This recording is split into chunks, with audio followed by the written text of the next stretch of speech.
Hello বন্ধুরা, আজকে আমি তোমাদের সামনে আরেকটা নতুন ভিডিও নিয়ে চলে এসেছি। আজকের এই ভিডিওর মূল পারপাসটা হচ্ছে আর্টিকেলস। আজকে আমরা এই ভিডিওর মাধ্যমে একদম ডিটেলসে বেসিক আর্টিকেলসটা কমপ্লিট করব। মোটামুটি তুমি যদি এই ক্লাসটা করে নাও, আমি তোমাদের গ্যারান্টি দেবো আফটার 12 অবধি তোমরা নিশ্চিন্তে আর্টিকেলস করতে পারবে।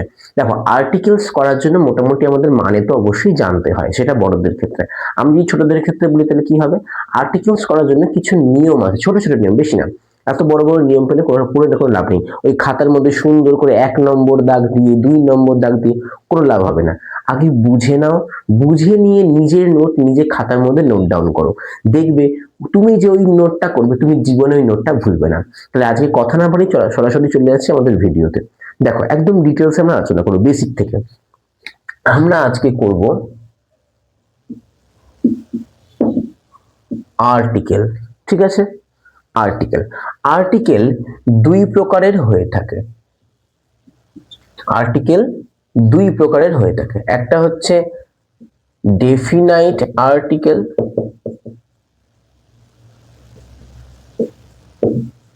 আর একটা হচ্ছে আমাদের ইনডেফিনাইট আর্টিকেল। ডেফিনাইট আর্টিকেলটা কি? ডেফিনাইট আর্টিকেল হচ্ছে আমাদের নির্দিষ্ট করে যেটা বলে, আর ইনডেফিনিট আর্টিকেল ঠিক এর উল্টোটা, অর্থাৎ যেটা অনির্দিষ্ট করে কিছু বলে।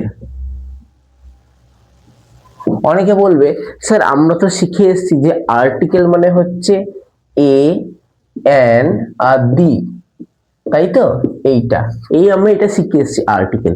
কিন্তু আর্টিকেলটা এলো কোথা থেকে, এইটা আমি তোমাকে এখন শেখাচ্ছি। আমরা কেন বলি দাটা নির্দিষ্ট করে, কেন বলি এ আর এনটা আমাদের অনির্দিষ্ট, কেন বলি আর্টিকেল, কেন, কারণটা আছে তো। দেখো, আর ডেফিনাইট মানে কি, নির্দিষ্ট করে বলছে, তাহলে সেখানে আমাদের উদাহরণ চলে যাচ্ছে দা। ঠিক আছে, দাটা উদাহরণ। এবারে দেখো এ আর এন, এ আর এন মানে কি, একটি। কি বললাম, এ আর এন, এই দুটো মানে কি, এই দুটো মানে হচ্ছে একটি। কি বললাম বাবা, এই দুটো মানে হচ্ছে একটি। তাহলে একটি বললে কখনো নির্দিষ্ট করে কি বলছে? ধরো আমি বললাম একটি ছেলে চুরি করেছে, আমি বললাম একটি ছেলে চুরি করেছে, তাহলে এই একটি ছেলে চুরি করেছে এর মধ্যে কি কোথাও নির্দিষ্ট করে বলছে? ধরুন দুটো উদাহরণ দিলাম, একটি ছেলে চুরি করেছে আর ওই ছেলেটি চুরি করেছে, তাহলে তুমি বলো কোনটা দিয়ে আমাকে নির্দিষ্ট করে বলছে? অবশ্যই ওই ছেলেটি চুরি করেছে, কারণ ওকে নির্দিষ্ট করে বলছে কোন ছেলেটি, ওই ছেলেটি। আমি যদি বলি একটি ছেলে চুরি করেছে, তাহলে কি তুমি বুঝতে পারবে কোন ছেলেটা? তাহলে ওই কারণে অনির্দিষ্ট হলে এ আর এন হয়, আর যেটা নির্দিষ্ট অর্থাৎ দা হয়। এবার আমরা ডিটেলস আলোচনা করব। দেখো, আমাদের প্রথম নিয়ম, আগে আমরা এ আর এনটা নিয়ে আলোচনা করবো, দাটা আমরা পরে আসছি। ঠিক আছে, আগে আমরা আলোচনা করছি এ আর এন নিয়ে। ওকে, আচ্ছা। প্রথম যেটা 1 নম্বর, এ কোথায় বসে লিখে নেবে। এ বসে কনসোনেন্ট যুক্ত শব্দের আগে। কনসোনেন্ট যুক্ত শব্দের আগে। কনসোনেন্ট যুক্ত শব্দ মানে কি? আমরা জানি আমাদের লেটারের দুটি ভাগ, তাই তো? লেটারের দুটি ভাগ, একটি কি, একটি হচ্ছে ভাওয়েল আর দ্বিতীয়টি হচ্ছে কনসোনেন্ট, তাই তো? এই ভাওয়েল কটি? এই ভাওয়েল আমাদের 5টি, এ, ই, আই, ও, ইউ, তাই তো? আর বাদ বাকি যে আমাদের 21টা, সেটা হচ্ছে আমাদের কনসোনেন্ট। টোটাল লেটার কটা? 26টা। তো এখান থেকে 5টা যদি ভাওয়েল যায়, তাহলে বাকি পড়ে থাকছে 21টা, ওটা হচ্ছে কনসোনেন্ট, তাই তো? যেমন বি সি, ডি, এফ, জি, জে, কে, এগুলো বুঝতে পারলে? এই কনসোনেন্ট যুক্ত শব্দের আগে এ বসে। একটা উদাহরণ দিই, ড্যাশ বয়। তাহলে দেখো, এই যে বয়, এই বয়ের প্রথম অক্ষরটা কি আছে? বি আছে, তাহলে বিটা ভাওয়েল না কনসোনেন্ট? বলো, বিটা কনসোনেন্ট, তাহলে কনসোনেন্ট শব্দের আগে কি বসে? এ বসে, তাহলে এ বয়। আচ্ছা, আর একটা উদাহরণ দিই, ড্যাশ গোট, তাহলে কি ড্যাশ গোট কি বসবে, এ বসবে না এন বসবে? দেখো প্রথম অক্ষর কি জি, তাহলে জিটা স্যার ভাওয়েল না কনসোন্যান্ট? অবশ্যই জিটা কনসোন্যান্ট, তাহলে কনসোন্যান্ট হলে কি বসে, এ বসে।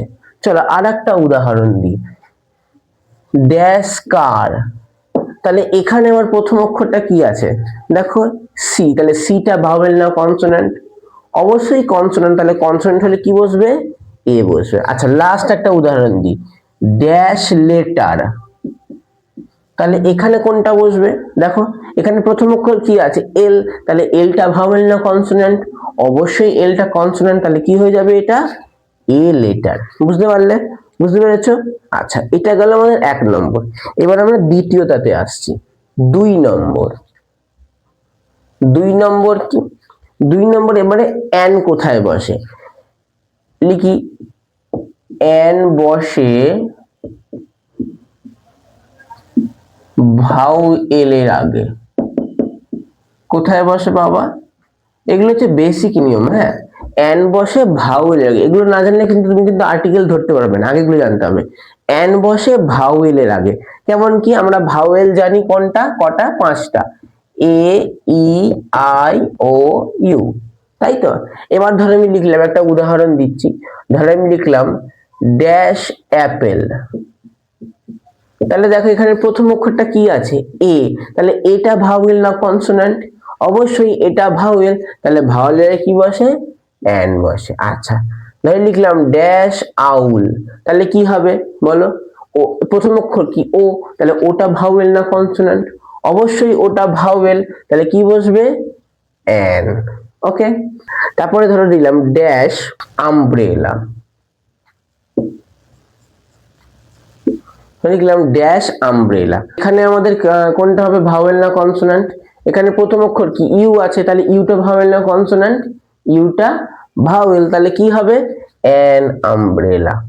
আচ্ছা তারপরে ধরে লিখলাম ড্যাশ অ্যাস, তাহলে প্রথম অক্ষর কি এ আছে, তাহলে এটা ভাওয়েল না কনসোন্যান্ট? অবশ্যই ভাওয়েল, তাহলে কি হবে, অ্যান হবে।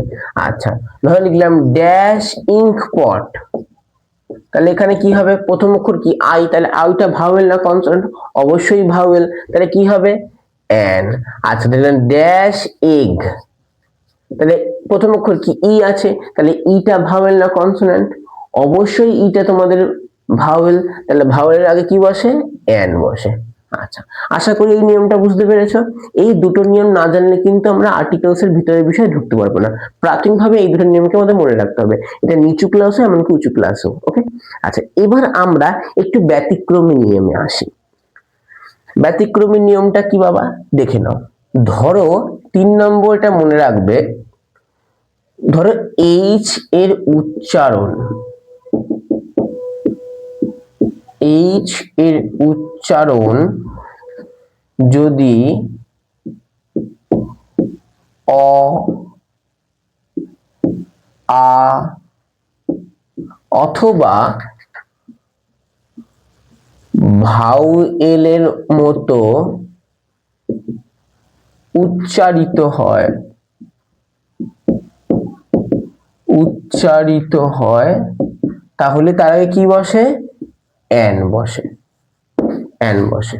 হ্যাঁ স্যার উদাহরণ দিন, নিলে বুঝতে পারবো না। আচ্ছা ধরো আমি দিলাম ড্যাশ অনেস্ট ম্যান, আচ্ছা ড্যাশ অনেস্ট ম্যান, অ্যাকচুয়ালি এটা উচ্চারণটা কি এইচ আছে, তো তাহলে উচ্চারণটা কি হওয়ার কথা, হনেস্ট ম্যান, তাই তো? কিন্তু আমরা কোথাও কি লাইফে কোনোদিন হনেস্ট ম্যান বলেছি? আমরা কি বলি, অনেস্ট ম্যান। তাহলে প্রথমটা কি আসছে, উচ্চারণটা কি করছি, এটাকে যদি আমরা বাংলায় লিখি তাহলে কি আসছে, অনেস্ট, তাই তো? তাহলে প্রথম অক্ষরটা কি আসছে, হ আসছে না অ আসছে, অ আসছে, তাহলে এইচ এর উচ্চারণ যদি অ এর মতন হয় তাহলে কি বসাচ্ছি, এন বসাচ্ছি। বুঝতে পেরেছো? আচ্ছা একটা উদাহরণ দিই, ড্যাশ এ আর, এ আর মানে হচ্ছে উত্তরাধিকার, ঠিক আছে?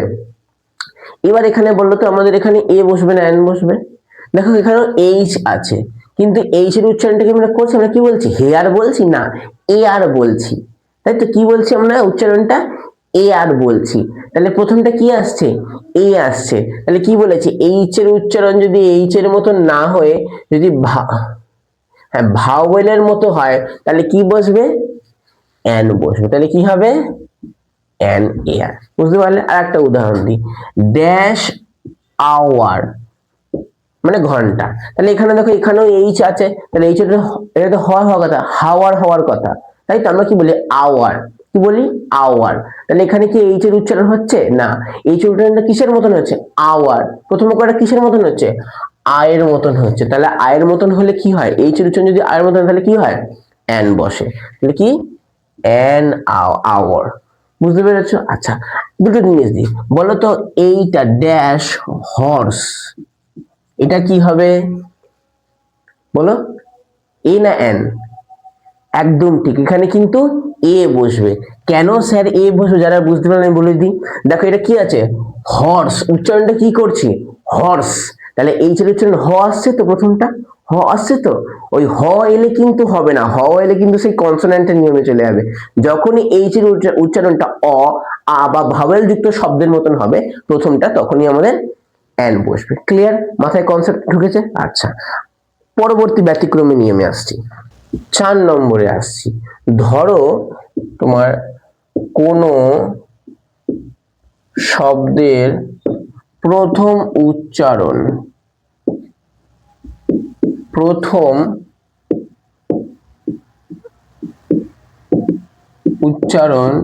যদি ইউ বা ওয়া হয় তাহলে কি বসবে, তাহলে এর আগে এ বসবে। কি বললাম, কোন শব্দের প্রথম উচ্চারণ যদি ওয়া বা ইউ দিয়ে হয় তাহলে তার আগে এ বসবে। সব থেকে বেশি উদাহরণ পরীক্ষায় দেয় ড্যাশ 1 রুপি নোট, 1 টাকার নোট। তাহলে এখানে আমাদের এ বসবে না এন বসবে? অনেকে বলে স্যার এখানে তো ও আছে, ওটা ভাওয়েল, তাহলে এন বসিয়ে দিই, গ্যাজ গুজ কাটা। তাহলে আমাদের কি হবে দেখে নাও ভালো করে। কি বলছে, 1 রুপি নোট, শুরু করছি কি দিয়ে, 1, ও 29 টাকা দন্তের ন। তাহলে প্রথম শব্দটা কি আসছে, ওয়া। কি আসছে, ওয়া। তাহলে প্রথম শব্দ যদি ওয়া দিয়ে হয় তাহলে কি হবে বাবা, এ বসবে। তাহলে এ 1 রুপি নোট। বুঝতে পেরেছো? আর একটা উদাহরণ দিই, ধরে লিখলাম ড্যাশ ইউরোপিয়ান। খুব পরীক্ষায় দেয় ড্যাশ ইউরোপিয়ান, যেই উদাহরণগুলো দিচ্ছি সেগুলো কিন্তু পরীক্ষায় দেয়। ড্যাশ ইউরোপিয়ান, ড্যাশ ইউনিভার্সিটি, এগুলো খুব পরীক্ষায় দেয়। বুঝতে পারলে? আবার ধরো দিল ড্যাশ ওয়ান আইড ম্যান। বুঝতে পারলে? এগুলো খুব পরীক্ষায় দেয়। তাহলে দেখো ইউরোপিয়ান, বাংলায় বললে কি আসছে, ইউরোপিয়ান। তাহলে কি হচ্ছে, প্রথমটা ইউ, তাহলে ওয়া বা ইউ হলে কি হচ্ছে, এ বসছে। তাহলে কি হবে, এ। আচ্ছা, তারপর কি ইউনিভার্সিটি, কি উচ্চারণ, ইউনিভার্সিটি, ইউনিভার্সিটি। তাহলে প্রথমে কি উচ্চারণ করছি, ইউ উচ্চারণ করছি। তাহলে কি, এই যে ইউ, তাহলে ইউ হলে কি বসে, এ বসে। আচ্ছা, one eyed man, one eyed man, one, তাহলে ওয়ান কি উচ্চারণ করছি প্রথমে, ওয়া, তাই তো? ওয়ান উচ্চারণ করলে কি আসছে, প্রথমে ওয়া আসছে না? তাহলে ইউ বা ওয়া, ওয়ার মধ্যে থাকলে কি বসে, তার আগে এ হবে। তাহলে এ হয়ে গেল। আশা করি বুঝতে পারলে। আচ্ছা, এবারে আর একটা ছোট্ট জিনিস তোমাদের শিখিয়ে দিচ্ছি, এটা হচ্ছে লাস্ট 5 নম্বর। এইটা করলেই তোমার প্রায় আর্টিকেলস 80% কমপ্লিট হয়ে যাবে। দেখো, ধরো কোনো, এটা হচ্ছে ডট ডট দেওয়া শব্দ, বোদে যুক্ত শব্দ, বোদে যুক্ত শব্দ হলে, আচ্ছা এখানে করো বোদে যুক্ত শব্দ ভাওয়েল হলে,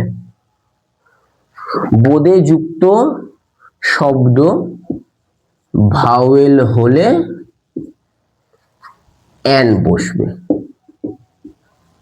এইটা স্যার কি, বোদে যুক্ত শব্দ হলে ভাওয়েল বসবে, কি এই বোদে যুক্ত শব্দ ভাওয়েল হলে এন বসবে, কিরকম দেখে নাও। ধরে লিখলাম ড্যাশ এম এ, আবার ধরে লিখলাম dash M dot L dot A. তাহলে দেখো এগুলো সব ডট ডট দেওয়া, দেখো ডট ডট ডট, এগুলোকে আমি বোধে বলেছি ডট দেওয়া যুক্ত শব্দ, তাই তো? তাহলে M dot A, M dot L dot A, তাহলে এটার প্রথম উচ্চারণটা কি আসছে, প্রথম প্রথম অক্ষরটা কি, দেখো এম, এখানেও এম, তাই তো? তাহলে এবার ভাবো এমটাকে যদি আমরা বাংলায় লিখি কিভাবে লিখবো, এমটাকে বাংলায় লিখলে কি হবে, এমটাকে এম, এম কে বাংলায় লিখলে কি হবে, এ ম এম, তাই তো? কি লিখতে হবে, এ ম এম।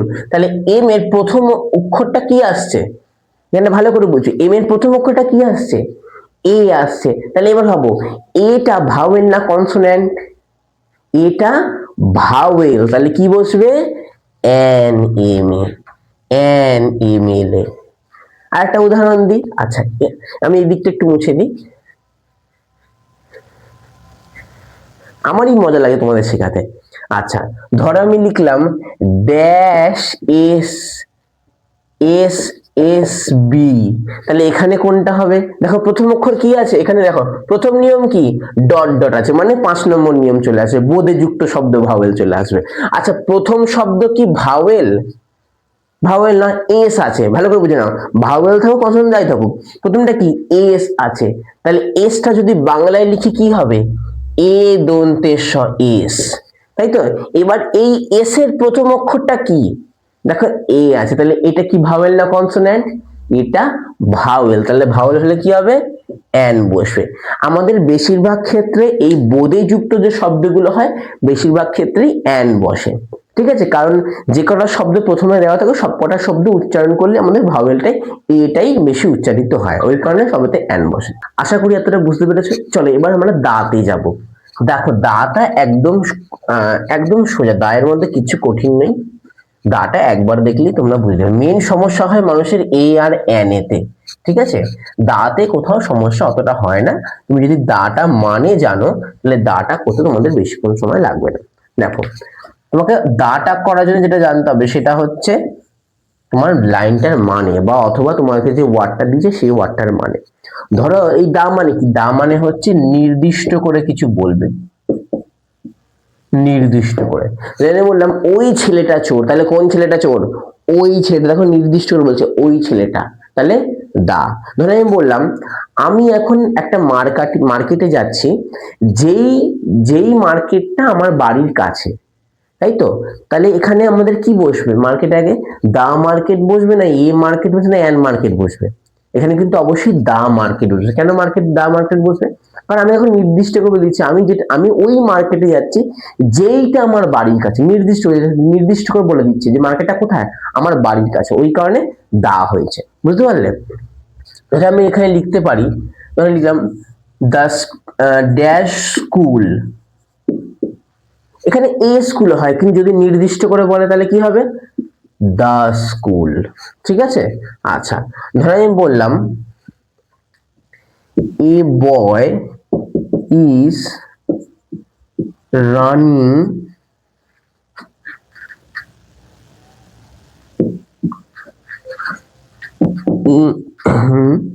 ড্যাশ গার্ডেন, তাহলে হয় কি হবে বাবা বলো, এখানে এখানে কি হবে, a boy is running dash garden, তাহলে কি হবে, কি বলছে, ছেলেটা বাগানে দৌড়াচ্ছে, তাহলে বাগানটাকে নির্দিষ্ট করে বলছে, তো ছেলেটা তো অন্য কোথাও দৌড়াচ্ছে না, কোথায় দৌড়াচ্ছে, বাগানে দৌড়াচ্ছে, কোথায়, বাগানে, নির্দিষ্ট করে বলছে, তাহলে কি হবে, দা, বুঝতে পারলে? আর বিশেষ করে প্রপার নাউন যুক্ত শব্দের আগে আমাদের দাটা বেশি ব্যবহার করা হয়। যেমন ধরে বললাম ড্যাশ হিমালয়া, ড্যাশ হিমালয়া, কারণ কি হিমালয়া কিন্তু একটাই আছে, তাই তো? পর্বতমালা একটা, পর্বতমালা একটা নির্দিষ্ট, তাহলে কি হচ্ছে, দা হিমালয়া, বুঝতে পারলে? আবার ধরো আমরা ব্যবহার করতে পারি, ধরো আমাদের যে কোনো ধর্মগ্রন্থ, যেমন আমি লিখলাম ড্যাশ গীতা, ড্যাশ গীতা, তাহলে এখানে গীতাটাকে একটা ধর্মগ্রন্থ, তো প্রপার নাউন, তো তাহলে এর আগে কি বসবে, দা বসবে, ঠিক আছে? বুঝতে পারলে? আচ্ছা ধরো লিখলাম আমি ড্যাশ ডোরেমন কার্টুন, তাহলে কি বলছে ডোরেমন কার্টুন, কোনটা বলছে ডোরেমন কার্টুন, ওটা কিন্তু অন্য কোনো কার্টুন না, নির্দিষ্ট করে বলছে কোন কার্টুনটা ডোরেমন কার্টুন। তাহলে কি বসবে দা ডোরেমন কার্টুন। এবার ধরো আমি বললাম, ধরো আর একটা উদাহরণ দিচ্ছি আমি, ধরো বললাম ড্যাশ তাজমহল, কি হবে ড্যাশ তাজমহল, কি বললাম ড্যাশ তাজমহল, তাহলে কি হবে এখানে তাজমহলটা কি হবে বলো, তাজমহলটা দা তাজমহল, কারণ তাজমহল কিন্তু একটাই আছে, নির্দিষ্ট করে বলছি তাজমহল কিন্তু একটাই আছে, তাই তো, দ্বিতীয় কি আছে, দ্বিতীয় নেই, একটাই আছে, নির্দিষ্ট বলছে, ওই কারণে দা তাজমহল। আচ্ছা এখানে একটা ছোট করে শিখিয়ে রাখি, ধরেন ড্যাশ মাউন্ট এভারেস্ট, জেনে রাখো মাউন্ট এভারেস্টের আগে কিন্তু কোনো আমাদের আর্টিকেল বসে না, কেন স্যার, এটাই নিয়ম, ঠিক আছে, এটাই নিয়ম। স্যার কেন বসে না, কি নিয়ম, দেখো তুমি কি জামা কখনো তোমার প্যান্টের জায়গায় পরবে, বা তুমি কি দুধ দিয়ে বেগুন ভাজা খাবে, খাবে না, কারণ ওটা নিয়ম নেই, তাই তো, খেলে গ্যাস হয়ে যাবে। তো ওটাও এরকম, মাউন্ট এভারেস্টের আগে কোনো আর্টিকেল বসে না, নিয়ম, বুঝতে পারলে। আমি আশা করব তোমাদের আজকে ভিডিওটা ভালো লেগেছে এবং তোমরা আর্টিকেল সম্বন্ধে যথেষ্ট নলেজ তোমরা পেয়েছো। যারা বুঝতে পেরেছো তারা অবশ্যই ভিডিওটাকে লাইক করে এবং কমেন্টে লেখো স্যার বুঝতে পেরেছি, এবং যারা বুঝতে পারোনি তারা অবশ্যই তোমরা কমেন্টে লেখো বুঝতে পারোনি, তাহলে তোমাদের ডাউটগুলো আমি পরবর্তী ভিডিওতে ক্লিয়ার করে দেওয়ার চেষ্টা করব। আর ভিডিওটা ভালো লেগে থাকলে অবশ্যই লাইক করো, কমেন্ট করো, বন্ধু বান্ধবদের কাছে বেশি বেশি করে শেয়ার করে তারাও শিখতে পারে, এবং অবশ্যই চ্যানেলটাকে সাবস্ক্রাইব করো এরকম সহজে আরো ইংলিশ গ্রামার শেখার জন্য। ওকে, তাহলে আজকের জন্য এতটাই, দেখা হচ্ছে পরবর্তী ভিডিওতে। Thank you.